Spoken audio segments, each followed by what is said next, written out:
Good morning. আশা করি সবাই ভালো আছেন।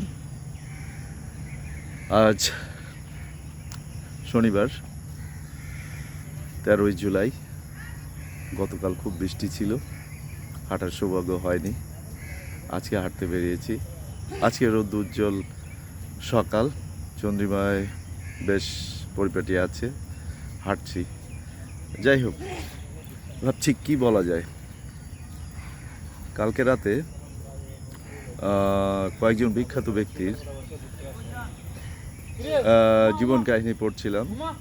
তো ওখানে বিশেষত কি বলা হয়েছিল সেগুলি তাদের জীবন বিশ্লেষণ করে ভাবছিলাম যদি ওখান থেকে কিছু বলা যায়। তার আগে আসুন না একটা গল্প বলি।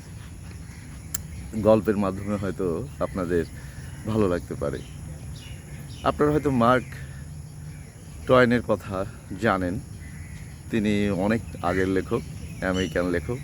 তিনি রম্যরচক এবং তার রম্য রচনার মধ্যে বিশেষ একটা শিক্ষা থাকে। আমার কাছেও খুব ভালো লেগেছিল। এই ধরনের একটা ঘটনা আপনাদের সাথে শেয়ার করতে চাই। ভদ্রলোক বিভিন্ন স্টেটে বেরিয়ে বেড়াতেন এবং তার বেড়ানোর সময় তিনি অনেক ধরনের শিক্ষামূলক বা জীবন বাস্তবতামূলকে কিছু শিক্ষণীয় কথা বলতেন। আর সবাই তার সেই গল্প শোনার জন্য নির্ধারিত স্থানে পূর্বে থেকে প্রস্তুতি নিয়ে আসতেন।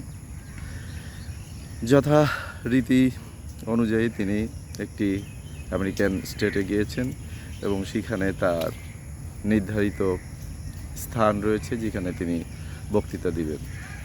তো উনি যখন কথা বলবেন তার আগে দেখলেন যে হাতে অনেক সময় আছে। তিনি ভাবলেন কি করা যায়। তিনি আশেপাশে ঘুরে তিনি একটি সেলুনে ঢুকলেন তার চুল কাটা বা তাকে পরিপাটি করার জন্য।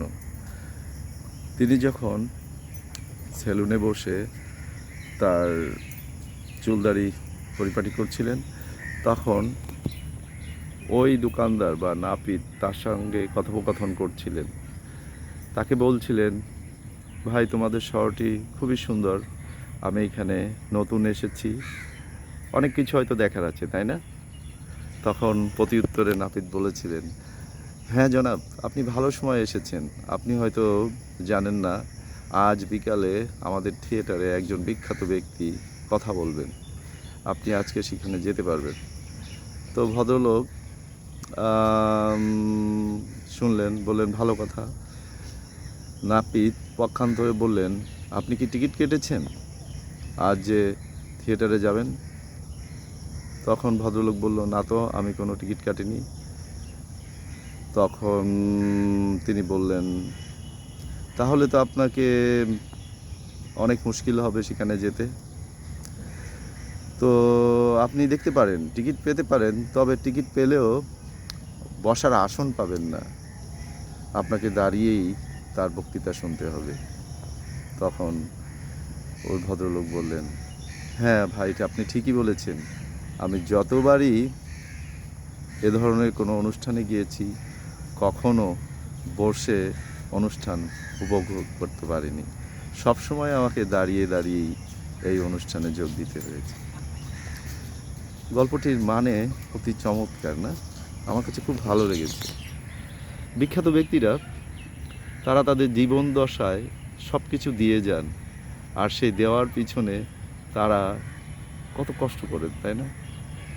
আর্কিমিডিসের কথা আমি পড়ছিলাম, তিনি ম্যাথের ফাদার না? স্যার আইজ্যাক নিউটন, তিনি ফিজিক্সের ফাদার। তো তারা কত কিছু দিয়েছেন, কিন্তু এই দেওয়ার পিছনে তাদের কি প্রাপ্তির কোনো তেমন কিছু ছিল? তারা সব সময় দিয়েছেন। তো এমনিভাবে আইনস্টাইন, তিনি অনেক কিছু দিয়েছেন। লাস্টে কিছুদিন আগে মারা গেলেন আমাদের সেই ব্রিটিশ বিজ্ঞানী হকিং। তিনি কত কিছু আবিষ্কার করে গেছেন। সেই ব্ল্যাক হোল, যেটা কল্পনাই করা যায় না, সেটা তিনি তার সূত্র মাধ্যমে প্রমাণাদি দিয়ে গেছেন। তো এই বিখ্যাত মানুষদের জীবনী পড়লে আপনি হয়তো আপ্লুত হবেন, বুঝতে পারবেন যে মানুষের জীবনের মানে কি। জীবনে খুব কম সময় না, 70 থেকে 80 বছরের এই যে একটা ছোট সময়, এই সময়টার মধ্যে আবার অনেকটা সময় ব্যয় হয়ে যায় শিশু থেকে বাল্যকাল, আবার লাস্টে এসে কর্মক্ষমহীন হয়ে পড়তে হয়। মাঝখানে যে সময়গুলি থাকে সেই সময়গুলিই কিন্তু স্প্রিং টাইম। সেই সময় পেতে হয়, দিতে হয় এবং মানুষের কাছে বিখ্যাত হতে হয়। আর এইটা করার জন্য মানুষ কতকেই না করে, কিন্তু বেসিক জিনিসগুলি যদি তারা না জানে, না বোঝে, তাহলে কিন্তু তারা দিতে পারে না। যেভাবে চায় সেভাবে দেওয়া সম্ভব না। আমাদের বাইবেলে সুন্দর দুটি ভার্সেস আছে, যা শুনলেও হয়তো আপনাদের কাছে ভালো লাগতে পারে যে আসলে কি। 2:2 সেখানে বলা হয়েছে আমরা তার রচনা। রচনা মানে আমরা তার কবিতা। আমাদেরকে এদেশের বা এই বিশ্বের মানুষ পড়ে, কিভাবে পড়ে, কিভাবে তারা সময় কাটাবে আমাদেরকে বিশ্লেষণ করে, তার উপরও নির্ভর করে। কিন্তু রম্য রচনা বা পদ্য বা গল্পটা যদি ভালো হয়, তাহলে কিন্তু এক সময় না এক সময় সেটা জনপ্রিয়তা পায়। তাই আমরা প্রত্যেকে কিন্তু তাহার রচনা। ইংলিশে খুব সুন্দর করে এর বিশ্লেষণ বা শব্দটা ব্যবহার করা হয়েছে।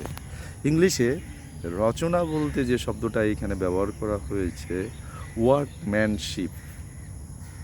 ওয়ার্কম্যানশিপটা যদি আপনারা ভাঙেন, দেখবেন এর মধ্যে 3টি শব্দ আবার রয়েছে। একটা হলো ওয়ার্ক, একটা হলো ম্যান, আর একটা হলো শিপ। আমার কাছে খুব চমৎকার লেগেছে। আমি ম্যান শব্দটা অনেক আগেও কয়েকবার ফুল টার্ম করেছি। Morality, ability, necessity. একজন মনুষ্যত্ব বা মানুষ তাকে কন্টিনিউ থাকতে হলে তার এই 3টা জিনিস অপরিহার্য, সবসময় অ্যাক্টিভ থাকতে হবে। মোরালিটি, তার সামর্থ্য, আর এই যে নেসেসিটি, আবশ্যকতা, এটা থাকতে হবে। আর প্রথম শব্দটা আরও সুন্দর, তাই না? ওয়ার্ক। কার্য বিনা কি কারো জীবন প্রস্ফুটিত হতে পারে, ফ্লাওয়ারিশ আসতে পারে? ওয়ার্কম্যানশিপ। আর লাস্টেরটা হলো শিপ, না? কি চমৎকার! শিপ, সত্যিই তো আমাদের জীবনের যাত্রা কিন্তু একটা শিপের চড়ার মতন, সময়ের মতন। আমরা সবাই এই মাটির উড়োজাহাজে চেপে বসেছি, আর মাটির উড়োজাহাজটি কিন্তু শূন্যে এক জায়গা থেকে আর এক জায়গায় ঘুরে বেড়াচ্ছে। আমাদেরকে সবাইকে কোনো না কোনো সময় নেমে যেতে হবে। তাহলে আমরা এই মাটির উড়োজাহাজে এক একজন প্যাসেঞ্জার, না? ওয়ার্কম্যানশিপ। আমরা বাংলায় বলছি কবিতা, ইংলিশে বলছি পোয়েট্রি। সুতরাং আমাদেরকে কিন্তু এই জাহাজের মধ্যেই অন্য অন্য প্যাসেঞ্জাররা পড়ছে। কি চমৎকার দেখেন, এখানে কত বৈচিত্র্যময় আমরা নিজেরা নিজেদের মধ্যে সৃষ্টি করেছি। এই প্লেনের মধ্যে বিজনেস ক্লাস, তারপরে ইকোনমি ক্লাস, আরও অনেক ক্লাস আছে, তাই না? ভিআইপিদের জন্য একরকম ট্রিটমেন্ট, আবার যারা নর্মাল ক্লাসে আছে তাদের জন্য একরকম ট্রিটমেন্ট। এটা আমরা করেছি শ্রেণীবিন্যাস। কিন্তু আমরা প্লেনে চড়েছি, আমরা প্লেন থেকে নেমে যাব এটা আমরা কিন্তু জানি। আমরা নেমে যাব এটা জানি, কিন্তু কখন নামবো সেটা হয়তো জানি না। কিন্তু আবার ভাবছেন আমাদের গন্তব্য কোথায় আমরা জানি কি না? অনেকে হয়তো জানি, অনেকে হয়তো জানি না। যার যার বিশ্বাসে শেষে হয়তো জেনে থাকে যে আমার ডেস্টিনেশন এই জায়গা। আবার যার বিশ্বাস নেই, ধর্মে বিশ্বাস করে না, সে নিজেই জানে না যে তার ডেস্টিনেশন কোথায়। কিন্তু তাকে এই তরি থেকে নামতে হবে, সে কিন্তু জানে। কি অদ্ভুত! আরেক জায়গায় জানেন, আমাদের স্ক্রিপ্টে যিশু সুন্দর একটি উদাহরণ দিয়েছেন। মথি 5:13 তিনি বলেছেন, তোমরা জগতের লবণ। আর এই লবণ ইংলিশে সল্ট বলে, না?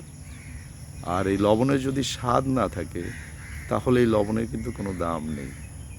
আমরা এই জগতের লবণ, সল্ট, আর আমাদের ফ্লেভার থাকবে একটি। আপনারা জানেন লবণে কিন্তু বেশ কতগুলি বৈশিষ্ট্য আছে। ল্যাবে যারা কাজ করেন তারা এর বৈশিষ্ট্যগুলি জানেন। এটি সহজে কিন্তু জলে দ্রবণীয়, অর্থাৎ এ মানুষের সাথে কিন্তু মিশে যেতে পারে। আর এর যে টেস্ট, এটা নিয়ে তো বলার অপেক্ষাই রাখে না। আপনারা অনেক গল্প জানেন, সেই রাজার গল্পগুলি জানেন, অনেক পুরনো গল্প, তাই না? গোপাল ভাঁড় যেরকম পুরনো গল্প যুক্তি দিয়ে মজা করে বলেন, এই গল্পটাই তেমনি। এই লবণের স্বাদ যে কত মূল্যবান, সেটা তার সেই ছোট কন্যার মাধ্যমে তিনি প্রমাণ পেয়েছিলেন। সুতরাং আমরা জগতের লবণ। আপনাদের মনে পড়ে আমাদের সেই 71 সালে আমি বাপ দাদার কাছ থেকে শুনেছি যে লবণ নাকি 240 টাকা হয়েছিল, এখনকার মূল্যে প্রায় 2,40,000 এরকম টাকা, তাই না? লবণ পাওয়া যাচ্ছিল না তখন। আসলে মানুষ দৌড়োদৌড়ি ছোটাছুটি করে লবণ উৎপাদন করতে পারছিলেন। সুতরাং যখন কোনো কিছুর ক্রাইসিস হয় তখন তার মূল্য আমরা বুঝতে পারি। যখন অ্যাভেলেবেল থাকে, আমরা এই পৃথিবীতে কিন্তু খুবই অ্যাভেলেবেল। অনেকে বলে থাকেন আমাদের কোনো দাম নেই।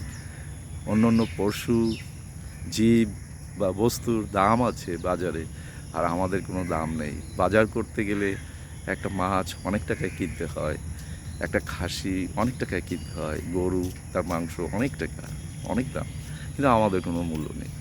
এটা কি সত্যি? আসলে না। আমাদের প্রত্যেকেরই মূল্য আছে, কিন্তু আমাদের প্রত্যেকের মূল্যের পিছনে আমাদের বৈশিষ্ট্যটা কী? বিজ্ঞানীরা যেভাবে কন্ট্রিবিউশন করছেন, সেইভাবে তার কিন্তু মূল্য পৃথিবীতে থেকে যাচ্ছে। সে 200 বছর, 300 বছর, 400 বছর, অনেক বছর তারা জীবিত থাকবে। আর্কিমিডিস অনেক আগের কথা না, সে আবিষ্কার করে গেছেন। স্যার আইজ্যাক নিউটন, তিনিও অনেক আগের কথা নয়, তিনি আবিষ্কার করে গেছেন। আমরা কি ভুলেছি? হকিং সাহেব রিসেন্ট মারা গেছেন 2018-তে। তিনি 1000 বছর বেঁচে থাকবেন, তাকে কি ভোলা যাবে? একবার ভাবুন। আমরা কত সৌভাগ্য না? অনেক কিছু আবিষ্কার হয়, অনেক কিছু স্টেটমেন্ট আকারে আসে, আমরা তার থেকে জীবনটাকে সাজানোর একটা সৌভাগ্য পাই। ফিলোসফাররা কী করে? সক্রেটিস, প্লুটো, অ্যারিস্টটল, তারা কিন্তু জীবনের মানে কি সেটা বলে গেছে। জীবনের মানে যদি স্বপ্ন হয়, তাহলে সেই স্বপ্নটাকে বাস্তবায়ন করা বা সেই স্বপ্নটাকে সুন্দর করে পরিপাটিভাবে মূল্যায়ন করা বা বাস্তবে রূপ দেওয়া, সেটাই তো সার্থকতা। আবার সায়েন্টিস্টরা কী করেছেন?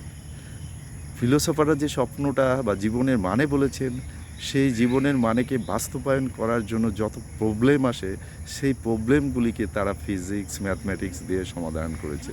অর্থাৎ স্বপ্নের বাস্তবায়ন আমরা করতে পেরেছি।